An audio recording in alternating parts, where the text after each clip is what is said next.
Were you surprised by these comments from President Trump that there's a substantial chance the summit will not happen?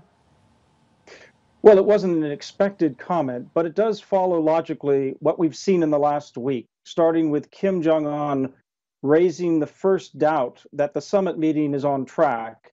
And he did that indeed after a second summit meeting in Dalian, in this case, with Xi Jinping, where he felt clearly emboldened, but also don't underestimate Kim's tactics here. Kim wants to strengthen his own position going into a summit he's still planning on. And now we see a week later, Donald Trump doing the same thing. He's playing tactics as well. This is pre-negotiation before we go into a Kim-Trump summit.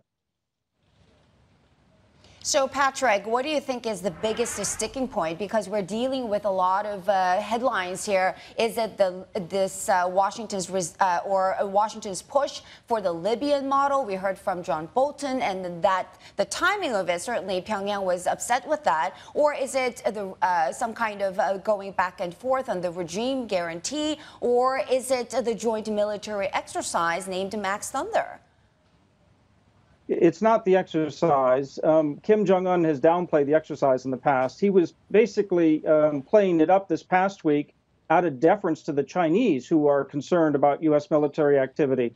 I believe the sticking point is this. Pyongyang is trying to narrow down the pressure on total, instant, verifiable denuclearization. That's the Libya model, if you will. And Donald Trump in the United States wants to push back and make sure that North Korea is forced to accept significant dismantlement of nuclear programs within a reasonable period, probably the next 2 years while Trump is still in his first term in office. And I think they're trying to narrow down this negotiating position, essentially going into the summit where North Korea has offered some of what it wants, which is security guarantees from China, the United States, and others, but also economic investment and obviously sanctions relief. And the United States wants significant dismantlement of nuclear programs, knowing that it can't get all of it now, but it wants a commitment for all of it, but it wants to settle for, at least in 2 years period, some significant signs that the nuclear program and the long-range missile program have been walked back.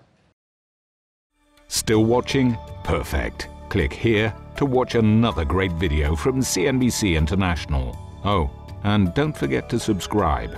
Thanks for watching.